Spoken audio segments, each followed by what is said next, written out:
Magandang umaga po sa ating lahat. Muli po, napakabuti po ng ating Panginoon. Amin po ba? Tingnan nyo nga po yung katabi ninyo. Maganda po ba yung katabi ninyo? Pogi po ba yung katabi ninyo? Nag-a-agree naman po kayo. Amen, no? So, kinagagalak ko po na kayo po ay makasama at makita po ulit dito po sa ating bahay panambahan. So ngayon, magpapakita po ako ng mga pictures. And nais ko pong hulaan ninyo kung ano po yung ibig sabihin ng mga pictures. Okay po? So ito po yung number 1 na picture.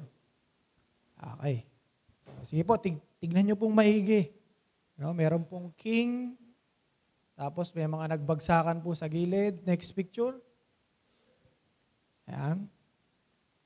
May lalaking nakatayo sa may tuktok ng batuhan. May clue na po ba kayo? Konti pa? Next. Ayan, meron po, tama po ba yung attire nila? Parang hindi po, ano? O, sige, next picture. Okay.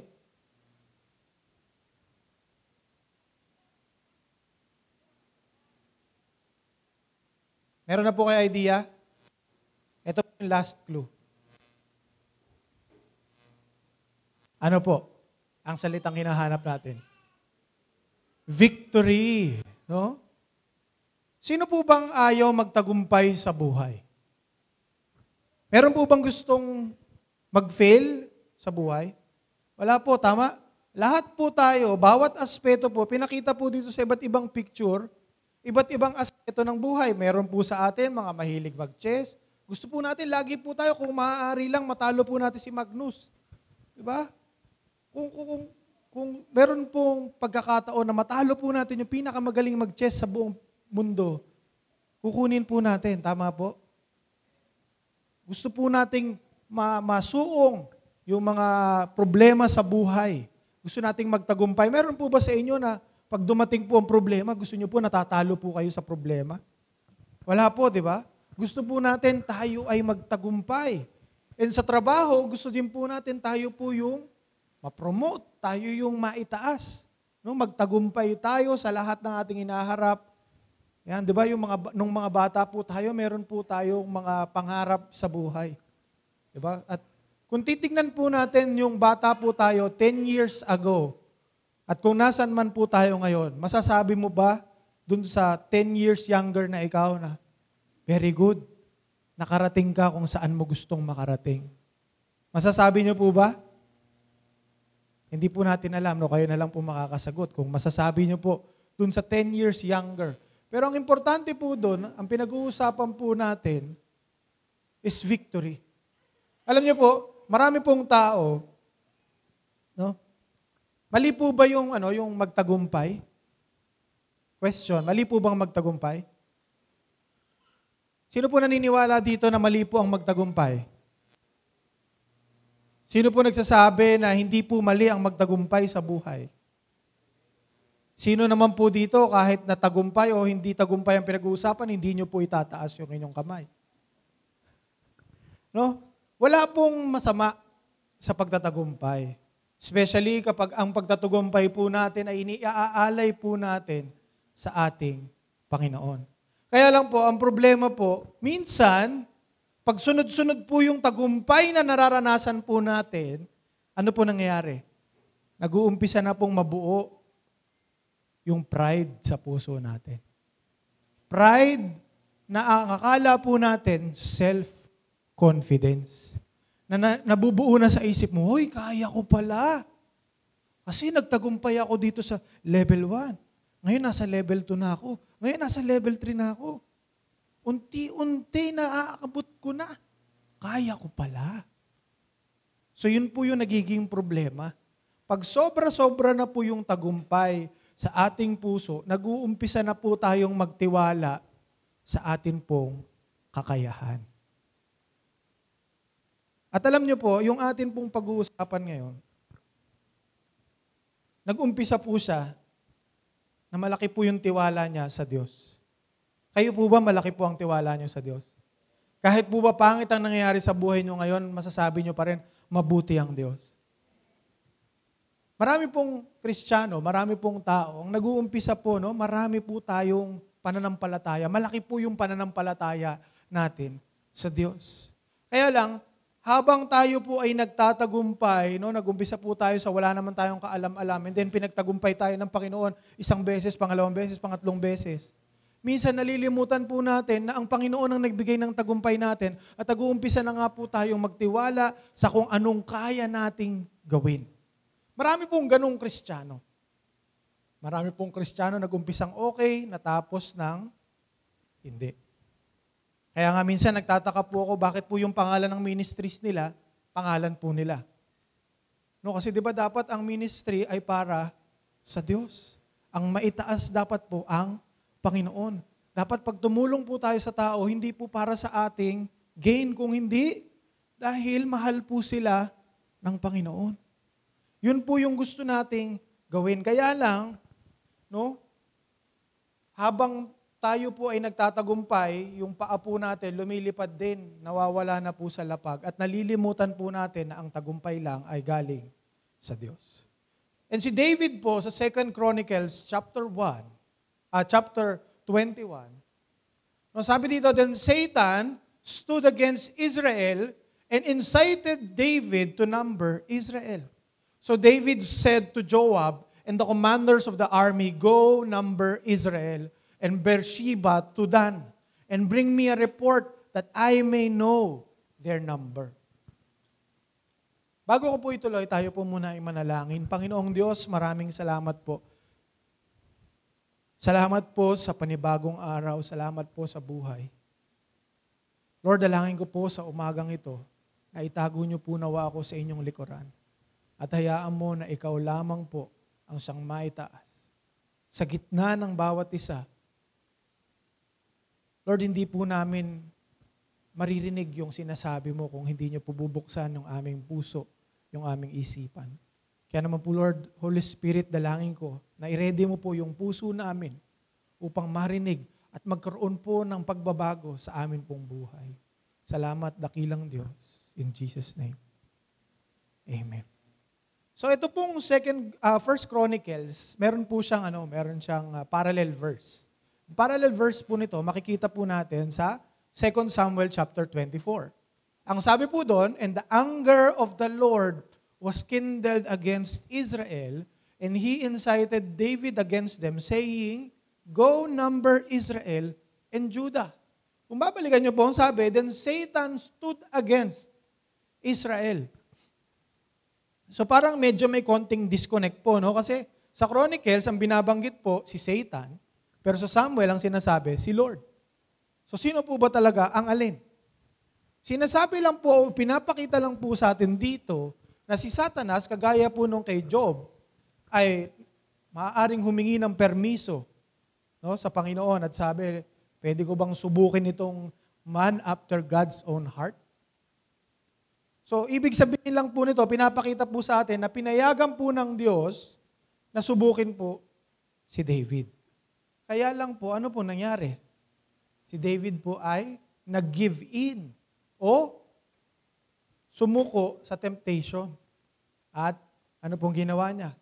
Ipinabilang po niya ang Israel. Ngayon, ang question po dito, ano po yung unang kasalanan ni David? Naalala niyo po? Naalala niyo pa po ba? Yung rape, no, ni Bathsheba and murder ni Uriah. And then ito po yung sumunod na kasalanan ni David. Nakita po natin dyan, nagalit daw po ang Panginoon sa Israel kay David. Bakit daw? Kasi ano pong ginawa ni David? Sabi niya, go number Israel from Beersheba to Dan and bring me a report that I may know their number. Parang wala naman pong mali. Di ba? Na pinapabilang po niya yung kanyang nasasakupan. Kunyari, ako po, Joshua, pakibilang mo naman yung mga tao natin. May mali po ba doon? Wala naman di ba? Pero bakit nagalit ang Diyos kay David? Gusto ko pong maintindihan natin, na ang background po ng story na ito, nangyari po ito after so many victories, pagkatapos ng maraming katagumpayan na ibinigay ng Diyos kay David. Sa pamamagitan ni David, nagtatagumpay po ang Israel. Okay po? So yun po yung background. So unti-unti si David, imbis na magdepende po siya sa Diyos, nag-umpisa na po siyang dumepende sa kung anong meron po siya. Kaya siya nagpabilang kay Joab. And tingnan niyo po, ano daw pong ibig sabihin ng census nung time nila? A census is an action done to know the military strength of a country. No, gustong malaman ni David, gaano ba karami yung mga sundalo natin na pwedeng at handang lumaban? Gusto kong bilangin mo, Joab. Bakit? Kasi para malaman niya kung gaano kalakas ang Israel. Bakit po? Kasi doon na po siya nakadepende sa kapangyarihan na meron, yung dami ng tao ng Israel na handang lumaban. Yun po yung nagiging, doon na po nagre-rely si David. And tingnan niyo po ang sabi, it is also the first step to military draft. Ito na po yun. Kaya nagtatanong na po, no, ilan na ba yung kalalakihan sa LWCC? Sino ba dito yung mga readyng lumaban? Sino ba dito yung mga pwedeng i-train para maging sundalo? Ito po yun. Ano sabi? This means that David wanted to know the strength of his army, forgetting that it is the Lord who gave him victory and not the size of his army. Minsan nalilimutan po natin na hindi po sa pamamagitan ng ating lakas, kaya po tayo nagtatagumpay sa buhay. Minsan hindi naman po natin deserve ang promotion, pero napopromote po tayo. Hindi po ba kayo nagtataka? Minsan nakala po natin, na-promote ka kasi ang galing-galing ko, sipag-sipag ko. Pero ang totoo, merong mas. Pero bakit ikaw ang napili? Kasi dahil sa Panginoon. Kaya lang dahil sunod-sunod po yung nangyayari kay David, nalimutan niya na po yung mga past victories. Nag-umpisa po siya sa lion, sa bear, kay Goliath, sa war, sa Philistines, and everything, and so on and so forth. Until naging hari po siya, dahan-dahan nalimutan ni David na yung palang tagumpay ay hindi dahil sa kanya, kung hindi dahil sa Panginoon. No, tinempt po siya ni Satan. Di ba, nabasa po natin kanina?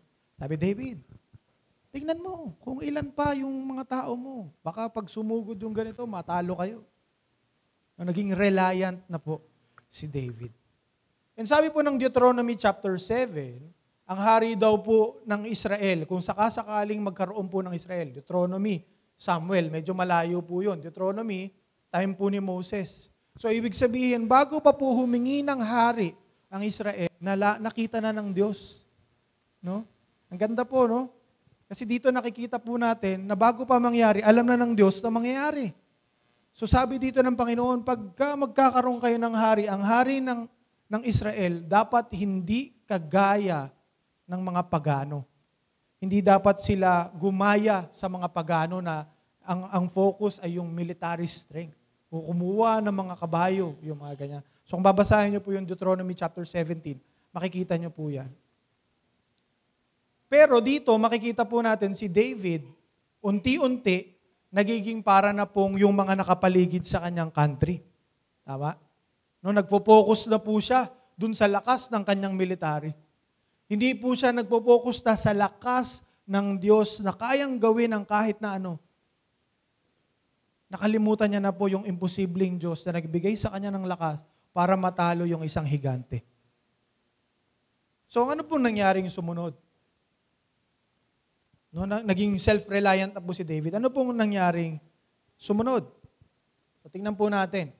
Una po nating matututunan dito po sa storya ni David is we need to remember that our victories is given by God.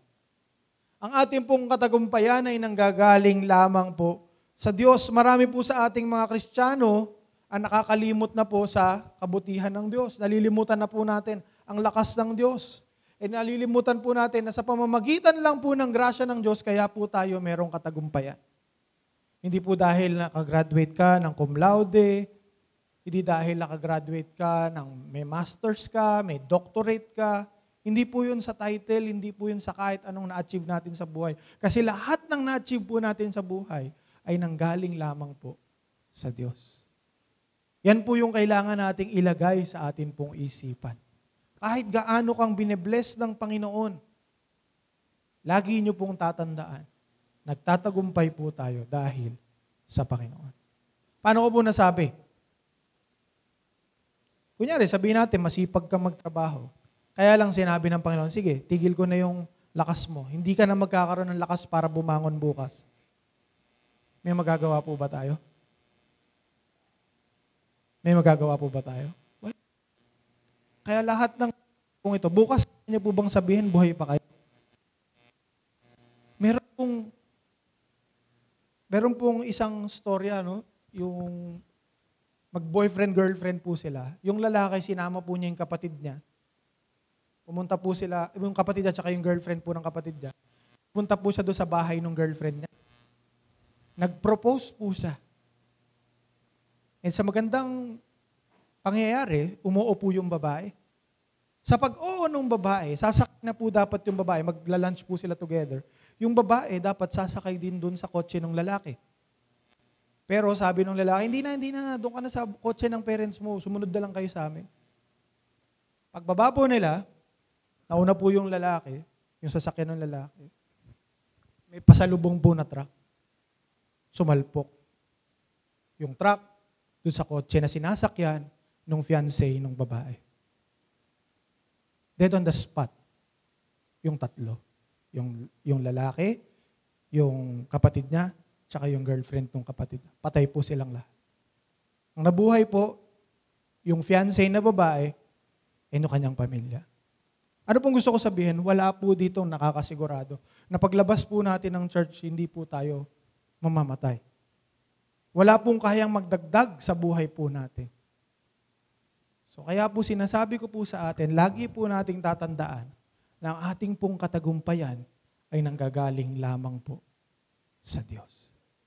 Wag po nating kakalimutan na tayo po ay nandoon o nandito sa kung saan man po tayo, nasaan sa ating buhay. Nagtatagumpay man po tayo, na-promote man po tayo, tandaan po natin na nangyari lang po yan dahil sa kabutihan at grasya ng Diyos. No kahit gaano kadami pa po yung tagumpay, yung promotion, yung pong award, reward na makuha po natin, lagi po nating iaalalahanin na lahat ng yon ay dahil lamang po sa ating Panginoon. At hindi po natin kayang magtagumpay sa buhay kung wala po ang Diyos. Amen po. So tandaan po natin, pag nalilimutan na po natin yung pong tagumpay ay galing sa Diyos, oftenly, mali po yung ating magiging sunod na desisyon. Parang si David. Tama? Katatapos lang na maraming victory, so anong gusto niyang gawin? Bibilangin ko yung lakas ng aking military para malaman ko kung kaya ko pang lumaban dito. Good, bad decision. So tandaan po natin, pag nagtitiwala po tayo sa sarili po natin, madalas ang ating pong desisyon ay mali. Kaya magtiwala po tayo sa Panginoon. Pag meron po tayong gagawing desisyon, pray. Bago po tayo gumawa ng mga mabibigat o magagaan na desisyon, pray. Kasi hindi po tayo pababayaan ng Diyos. E nung narinig po ito ni Joab, ano pong sinabi ni Joab? Aking hari, bakit mo gustong gawin ito? Anong nagtutulak sa'yo para gawin ito? Anong ginawa ni Joab? Kinwestiyon po niya si David. Tinanong niya, anong pinanggagalingan mo? Bakit mo to gustong gawin? Pero alam niyo po, kahit na anong question niya, kahit na ano pa pong pagre-rebuke na ginawa ni Joab, in the end, nanaig pa rin po ang salita ng hari. Nanaig pa rin po ang salita ng hari. Sabi nga, ang utos ng hari, hindi bababali. So itinuloy. Itinuloy po ni Joab. So ano pong pangalawang bagay na matututunan po natin? Surround yourself with people who are not afraid to correct you. Gusto niyo pong lumago sa buhay spiritual? Isurround niyo po yung inyong mga sarili na hindi po takot na i-rebuke ka, na sabihin sa'yo, kapatid, mali yung ginagawa mo. Kasi, kung ang isusurround po natin sa atin po mga sarili, ay kapareho po natin, pare-pareho po tayong babagsak. Pero kung isusurround po natin yung ating mga sarili, ito pong mga tao na hindi po takot mag-correct. Alam niyo po kung bakit minsan ang mga tao hindi po natin kayang i-correct yung atin pong kapatid? Alam niyo po ang rason? Kasi pareho po tayo ng ginagawa. Diba? Pwede bang sabihin nung isang nagsisigarilyo, doon sa isa pang nagsisigarilyo, oy, tumigil ka na magsigarilyo, masama yan. Pwede po ba yun? Hindi, tatawanan lang po yun.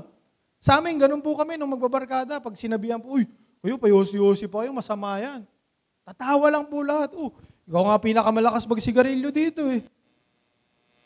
Kung yung isang tao na magko-correct sa'yo, hindi nagsisigarilyo, tapat sa Panginoon, sinabi sa'yo, Brad, tigil mo na yan, masama yan. Diba? Medyo maniniwala ka. May karapatan siya. So ano pong gusto kong sabihin?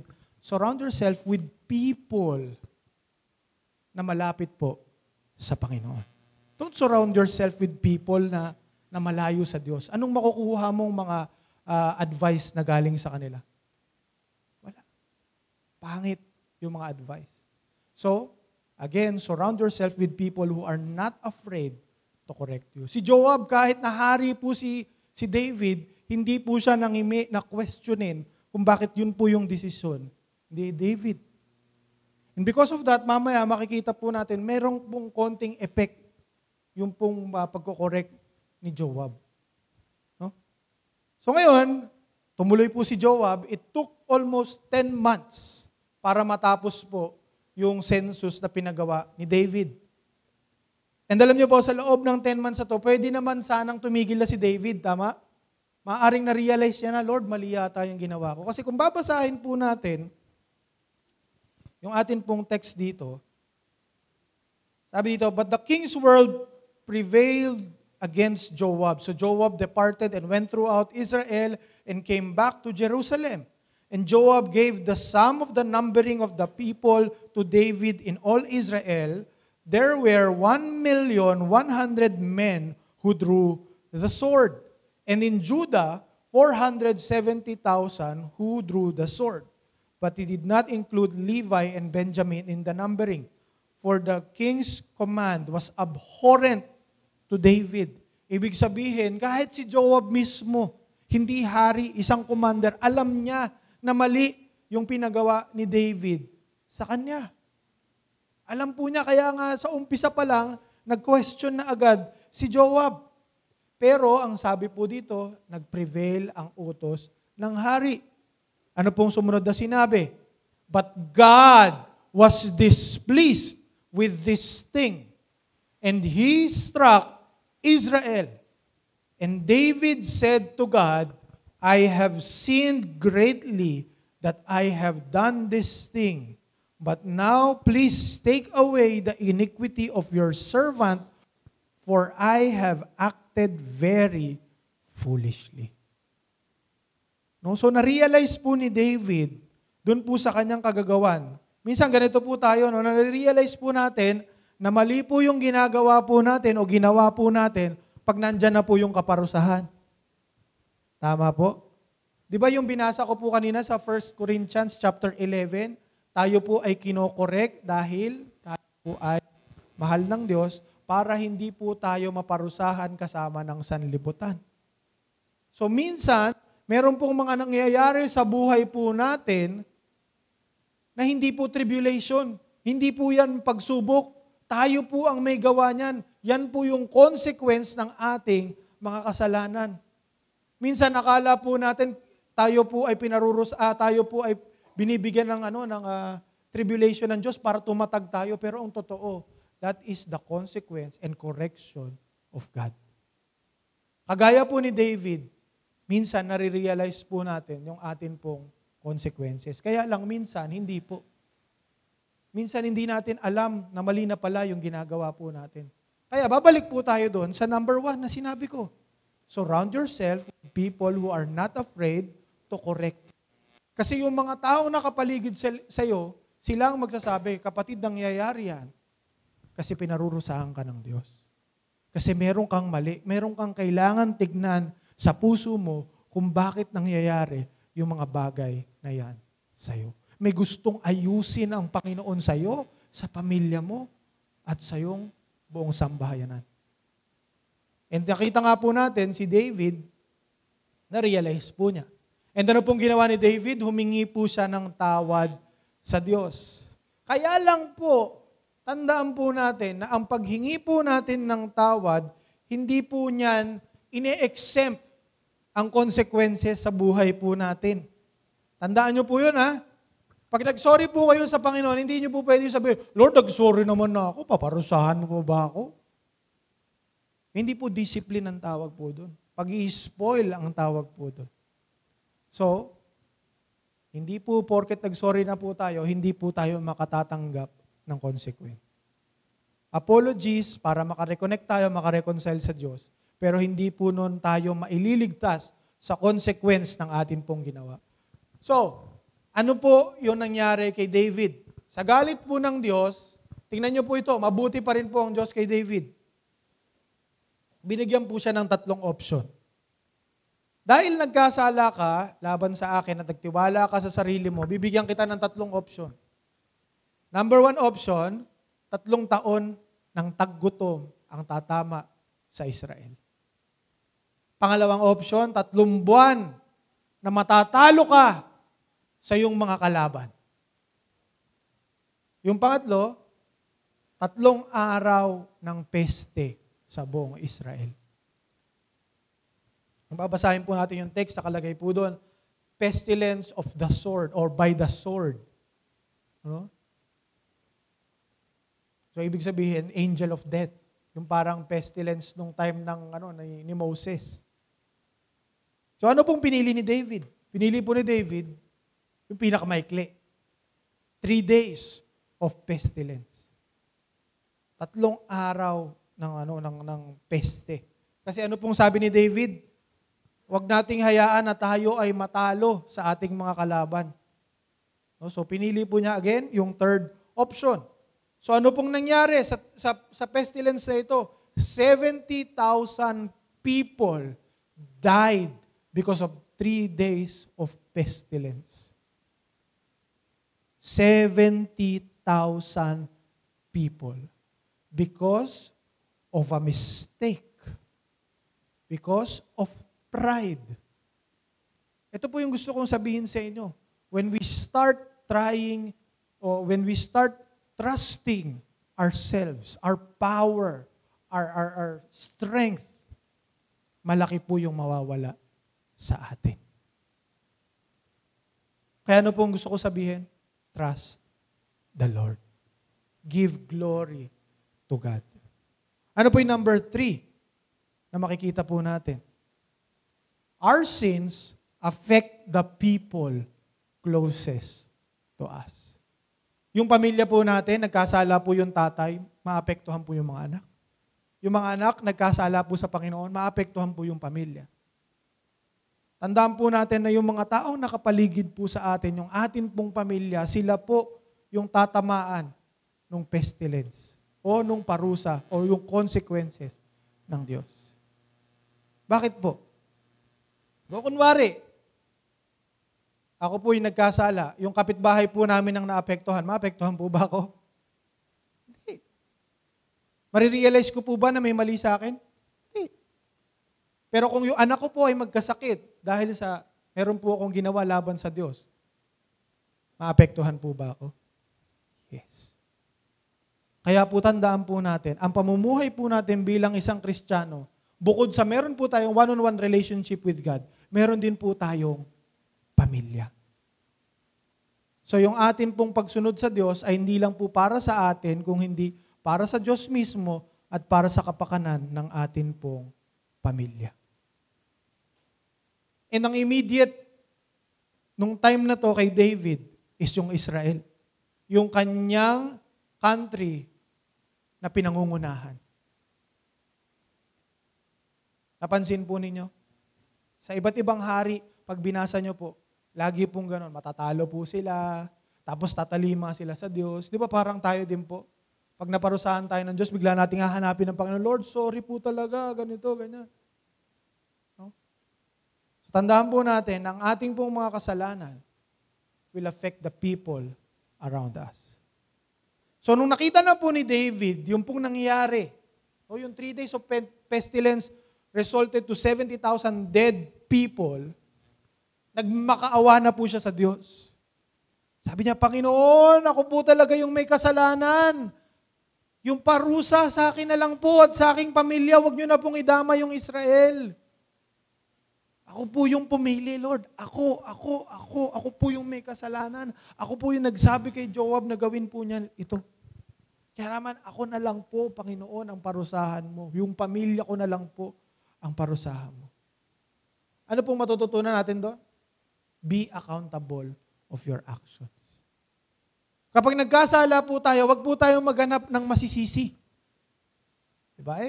Kasi siya siyang may kasalanan kasi nalasing ako kasi kinulit ako pinasyat ako ng pinasyat pinagbigyan ko na. Kasi paglabas ko, ganito naman yung nangyari. Wala, pastor hindi po papasa yung hindi po kami makakakuha ng permit, pastor, pag hindi po kami naglagay Wala po Wala po akong choice. Naalala niyo po yung kwento ko sa inyo tungkol sa may-ari po ng Sea Oil? Sobrang blessed na blessed po ako doon. Diba yung iniipit po sila ng BIR, sabi sa kanila, hindi na kayo makakapag-renew kapag hindi kayo naglagay sa amin. Lahat ng tao halos, yung mga officers ng Sea Oil, sabi po kay Sir Francis, bayaran na natin yan para matapos na. Maglagay na tayo. Sabi niya, naniniwala ako na kaya tayong palusutin ng Diyos. Trinet sila ng BIR. Hindi po siya sumuko. Hanggang ngayon, nandyan po ang Sea Oil, tama? And I think number 3 na po yata sila sa pinakamalaking oil company dito po sa Pilipinas. Because they chose obeying God. They chose to glorify God. So sa ating pong buhay, yung pag-glorify po natin sa Diyos, yung pagpili po natin sa Diyos, meron po yung benefit.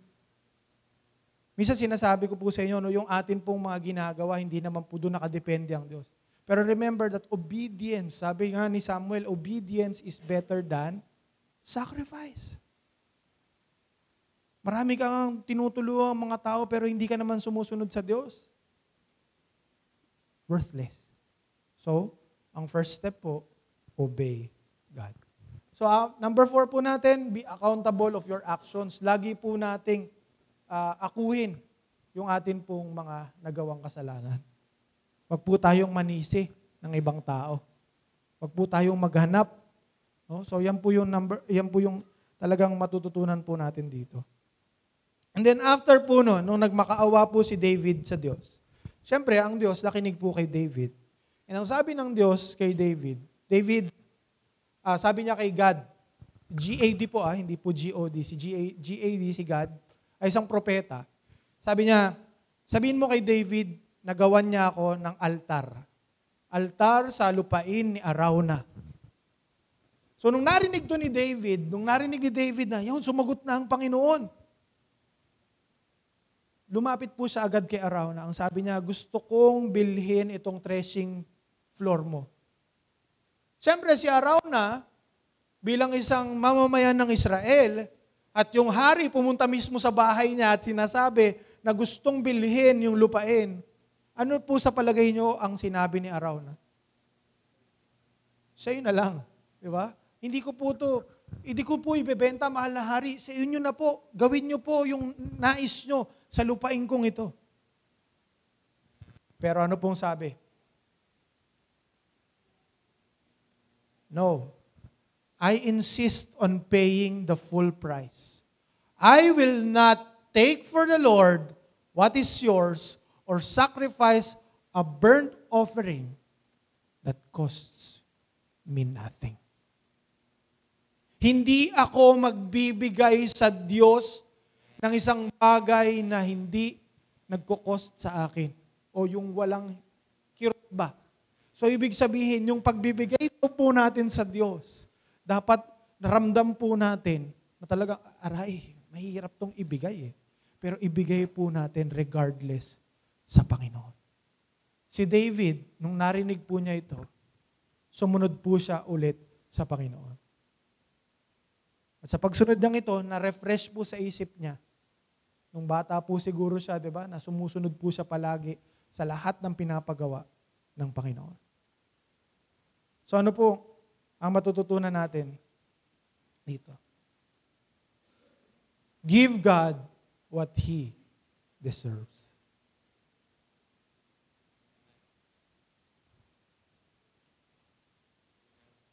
Tayo po nung una, hindi po tayo sigurado kung saan po tayo pupunta. Pag namatay po tayo, hindi po natin alam kung saan po tayo pupulutin.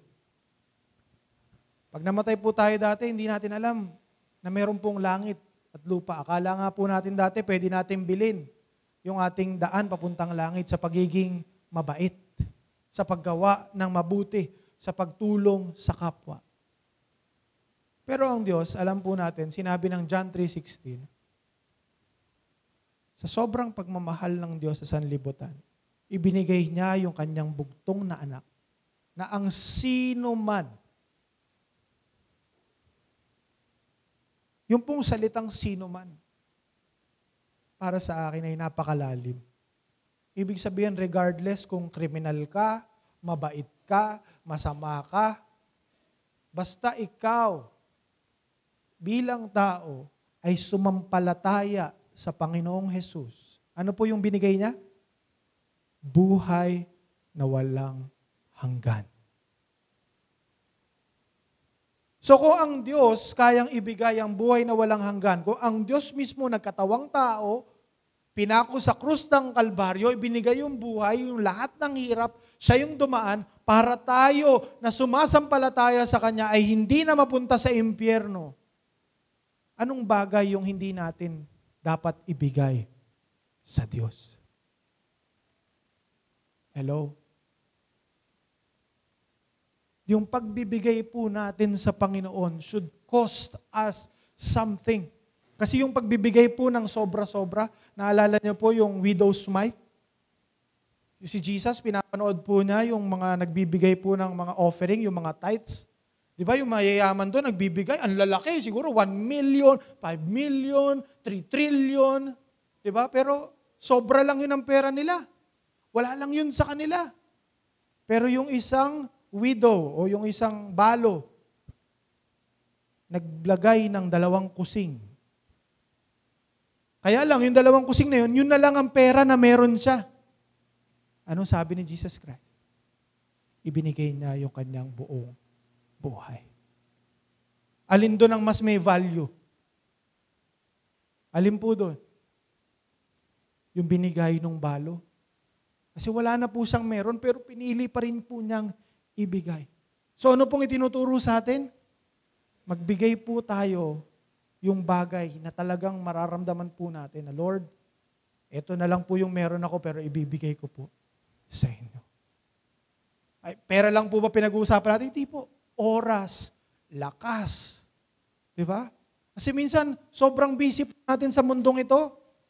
Hindi na po tayo nagpe-pray, hindi tayo nagbabasang Bible, hindi tayo nakikinig sa sinasabi ng Diyos sa atin pong buhay. Sobrang grind po tayo sa mundong ito. Hanap ng trabaho, gawa ng trabaho, di ba? Trabaho ng trabaho. Tapos pag biglang nagkasakit, Lord! Di ba? Bigla natin naaalala si Lord. Pagka may problema na po tayo, Lord! Sa lowest moment natin, laging hanap natin ang Panginoon. Habang tumataas po tayo, dapat nga po mas tumitingala pa rin po tayo. At nagpapasalamat pa rin po tayo sa Panginoon. Kahit gaano ka nakabisi sa buhay, wag po tayong maging so busy that we don't have time to spend with God. Lagi po tayong mag-alat ng oras sa Panginoon. Lagi po tayong magbigay ng ating lakas sa gawain ng Diyos. Amen? Hindi po lang dito pinag-uusapan pera, pinag-uusapan po natin yung oras natin, yung lakas natin sa Diyos. Ibigay po natin Yung pong, wag po yung tira-tira, no, na magbabasa ka ng Bible, pag antok ka na. Ano nangyayari? Tulog ka na. Di ba yung common joke nga po ng mga pastor? Yung mga tao, mahilig po tayo mag-pray, pag pagod na po tayo, nakahiga tayo, tapos yung amen, kailan na po? Bukas. Ay, pray pala ako, amen. Ano? First thing in the morning, ano pong ginagawa ng Panginoong Jesucristo? Pag basahin po natin yung pong gospel, yung Matthew, Mark, Luke, John. Makikita nyo po doon yung example na sinet ng Panginoong Jesucristo. Early in the morning, Jesus will pray. Diyos na nagkatawang tao, nananalangin sa kanyang Ama. Tayo pa, na tao lang. Akala natin, kaya nating suungin ang isang buong araw nang hindi lumalapit sa Diyos. Kaya po importante na we give time to God. Yung time na hindi tira-tira, but yung time na talagang mahihirapan po tayo. Di ba mahirap pong gumising ng umaga? Tama po? Mahirap pong bumangon ng madaling araw. Pero gawin po natin ito para sa Diyos. Spend po tayo ng time para sa Diyos. Magugulat po kayo, isang buong araw nyo para ang smooth. Pero syempre, hindi po laging smooth sailing ang buhay. Di ba? Mamaya biglang may aberya, sabi mo, nag-pray naman ako. Tapos nagka-aberya pa. Pray pa. Dapat huwag na mag-pray. Isipin nyo na lang po yung buhay na walang prayer. Wala pong power. A powerful life starts with prayer. Amen po?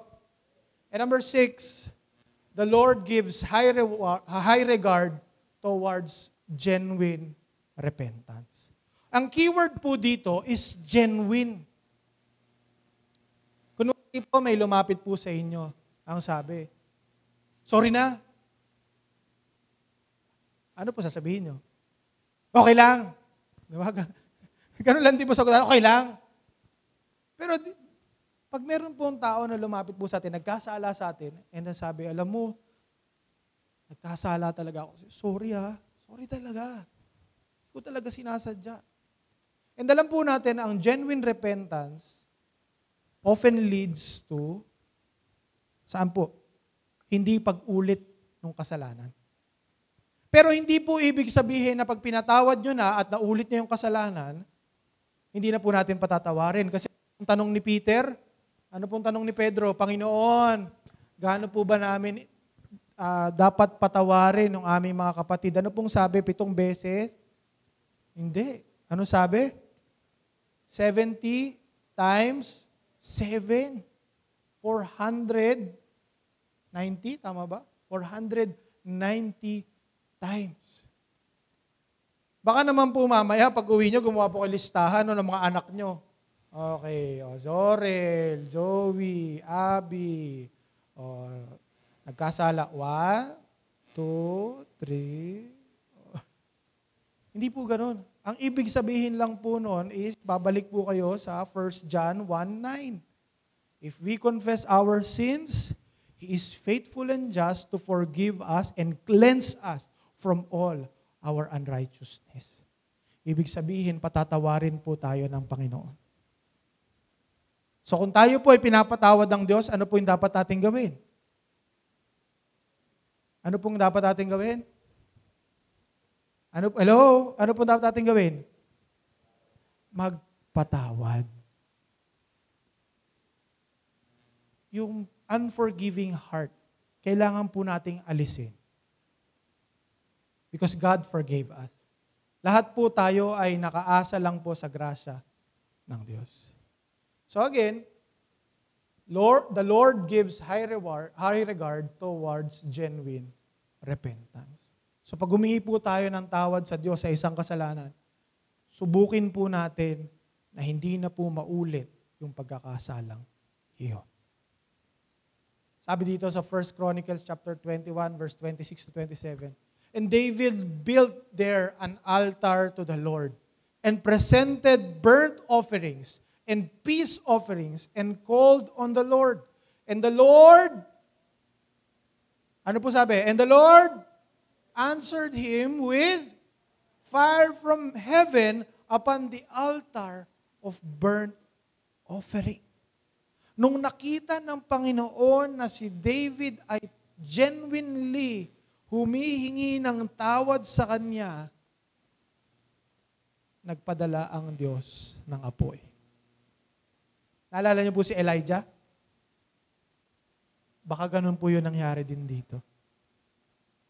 Nung sinunog ng Panginoon yung offering, ibig sabihin, tinatanggap ng Diyos yung paghingi ng tawad ni David.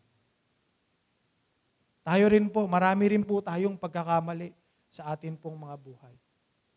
Pero ang importante po, tayo po ay lumalapit sa Diyos. Sa atin pong pagtatapos, kung nais mong lumapit sa Panginoon, tayo pong lahat ay tumayo.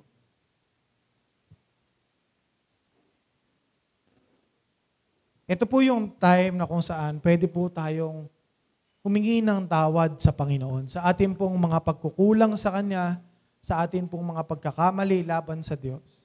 Ito po yung time na yun. So, kausapin po natin ang Panginoon ngayong araw na ito. Sige po, tayo po ay manalangin. Humingi po tayo ng tawad sa Diyos.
What could I do?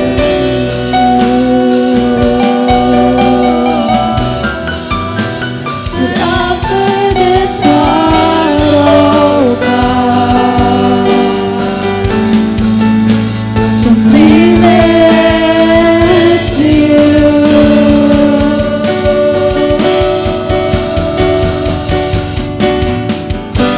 And I'll stand with arms high and heart abandoned in awe of the one who gave it all. I'll stand with all, Lord, to you surrendered all. I am is yours.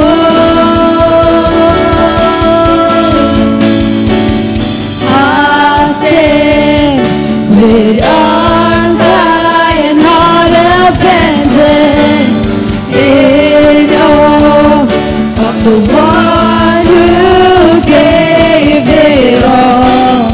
I'll stand, my soul, Lord, to you surrendered all. I am is yours.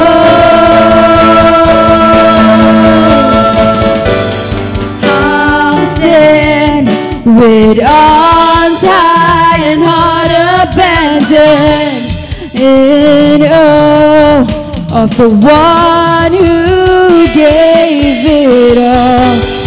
I'll stand, my soul, Lord, to you surrendered all. I am is yours.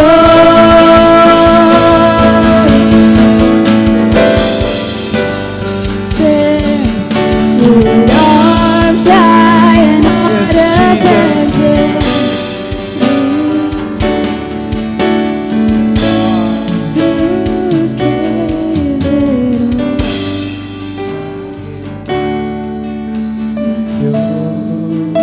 Yes, Lord. I am. Yes, Lord. And I am.